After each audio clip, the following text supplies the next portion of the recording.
Hello to all my story lovers. Welcome back in Story Time channel. I'm Pallavi reading interesting stories for you. You know that we are reading The Magic of Lost Temple by the great Sudha Murty. Now, today we read the third chapter, Learning to Cycle. Now, what Nooni do?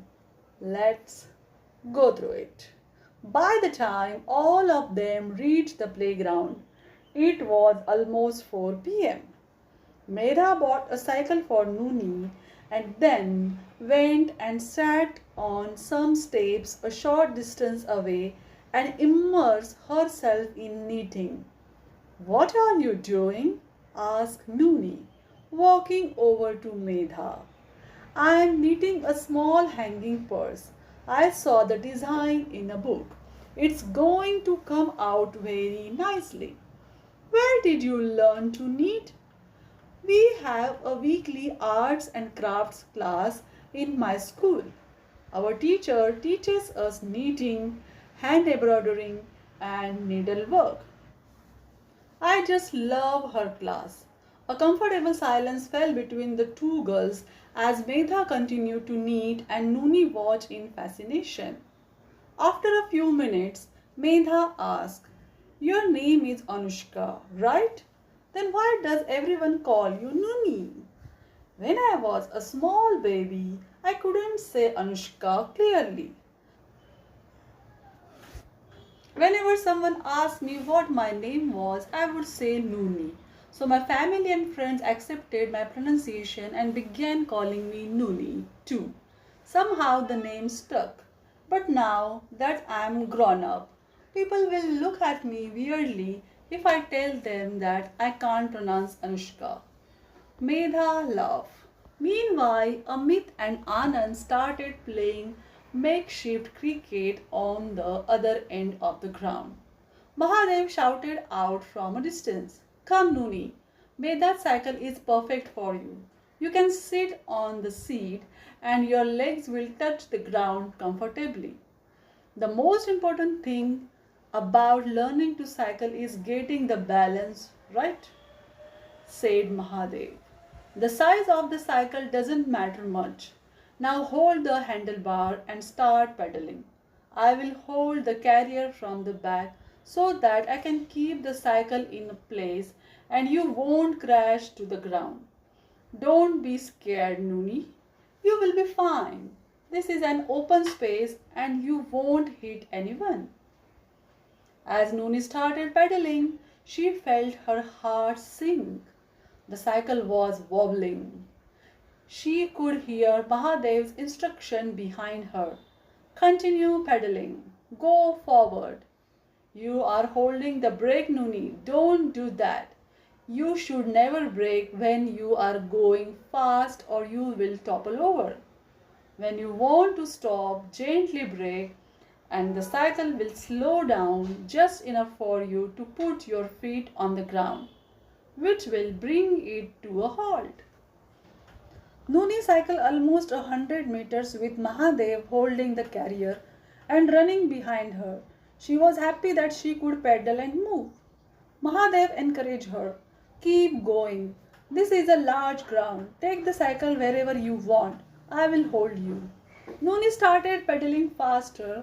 After an hour, she was comfortable and started balancing on her own, even though she was a little shaky. Come on, let's go another 100 meters, said Mahadev breathlessly. Suddenly she heard laughter behind her. When she turned back to see what was happening, she saw Mahadev grinning at her from a distance. He was not holding the cycle anymore. For a few seconds she was happy that she was able to ride independently. But then her cycle started wobbling and she crashed with a thud.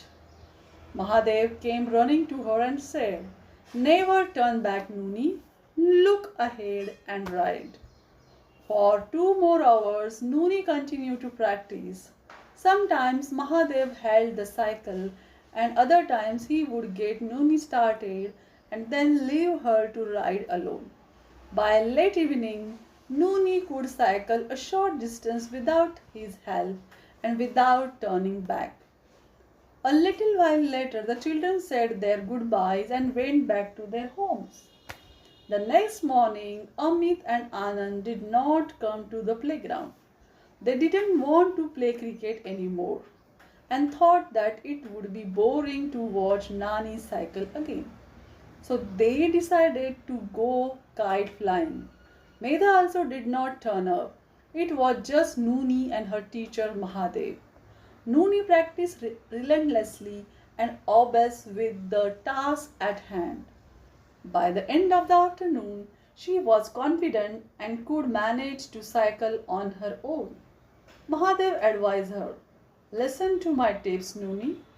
First, if you are going fast, when you make a turn, then you will lose your balance. So, when you want to turn left or right, slow down and then make the turn. Second, you should learn to balance while climbing uphill or coming downhill. Third, it is harder to cycle slowly than to go fast. It is best to try and keep a medium pace. If there are any potholes, go around them. Now you are ready to do this on your own. Go ahead and cycle. I will be back in 2 minutes." Nooni began cycling on her own. She felt free. From the corner of her eye, she saw Mahadev carrying a box. She turned the cycle towards him, but she was too quick. She fell down and hurt right knee. Blood started oozing out of the wound. Though it was really smarting, Nooni said bravely, "Oh, it barely hurts. Don't worry." As Mahadev came closer, she saw the box in his hand. It was a first aid box. He smiled and without saying a word, made her sit on the steps nearby, watch the wound, wipe it clean with an antiseptic and bandage it. He then grinned and said, "I knew you would do something like this, little Nooni. That's why I went to bring the first aid box. It is not hard to learn how to cycle. The trick to becoming a good rider is to fall less and control the bicycle well. That is very important. Today, I think that you have learned around 80% of the task. Tomorrow, I will sit on the steps and you will take 10 rounds of the ground at a straight and without falling. Then I will get my cycle and come from the opposite direction to give you some practice on how to handle traffic.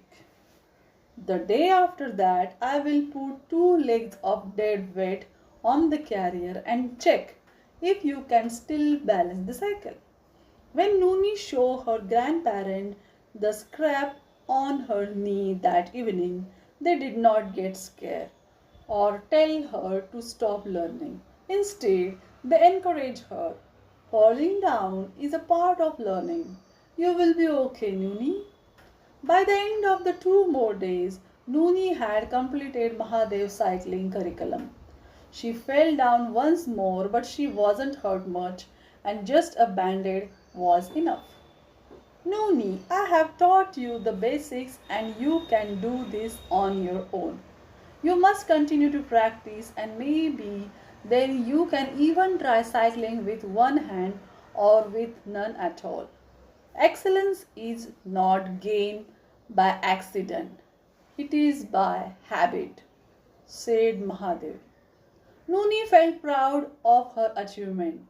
Now she could cycle all over the Somanhalli and its bad roads without falling down.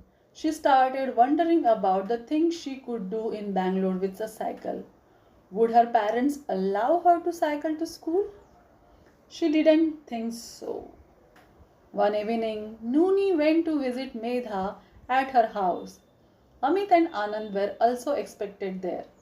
Medha was busy crocheting a tablecloth. She had a scrapbook near her where different kinds of clothes were displayed with various types of stitching. It seemed like an interesting book. Medha's grandmother was very happy to meet Nooni. She asked, "What time do you go to school in the city? How does your mother manage to work and do her chores at home?" "My school is at 8:30 a.m., but I get up 2 hours earlier because I have to leave home by 7:15. I have a quick breakfast with mom and dad. Otherwise, I won't get to see them until the night. Sometimes dad comes very late from the hospital and by then I am already asleep. We have a half-hour lunch break at school. My school closes at 4, but I reach home after 1.5 hours because of the crazy traffic in Bangalore." Medha peep in. "My school is also at 8:30, but I leave home only 15 minutes earlier because it's so close to my house. I don't even take a bicycle with me. We have an hour's lunch break, so I come home and eat with Ajji and Amma. Then I go back to school and return home by 5 p.m. I help Amma with some of course for an hour and then I do my homework." While they were talking, Amit and Anand entered and Medha's grandmother started serving them delicious snacks. There were gulab jamuns, murukku, samosa, jalebis, biscuits, and unending supply of potato chips. "What about your projects, Medha?" Nooni asked, recalling the stressful projects in her school. "Our project work is usually done in school. If I have a problem, I ask Shankar Master directly. But our projects are not tough. In Kendriya Vidyalaya, the teachers make all of us sit down and do the project work after class. We have a nice lab as well. But at school, we are like members of one family. Unlike other schools, we don't hide things or compete with each other. We share. That is the culture of army," said Amit. "I don't have a problem with project work. Dad and I always discuss everything and he always has good ideas," said Anand. Nooni said, "Project work in my school is hell. There's so much competition. Who does the most difficult project? How many pages there are in the project's report? And most of the time, parents do the work and credit their children.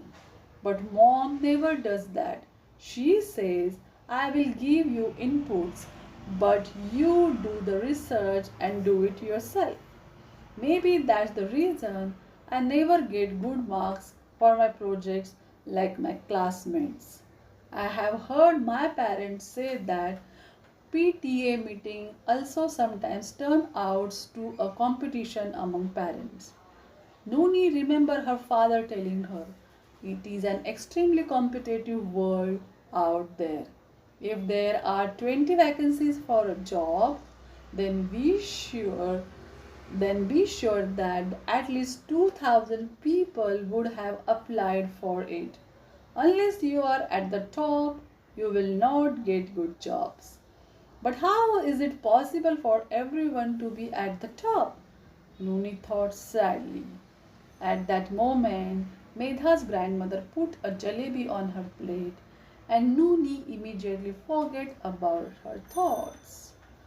Now this is the third chapter. Do you like it? Then tell me in the comment box and subscribe our channel. Bye.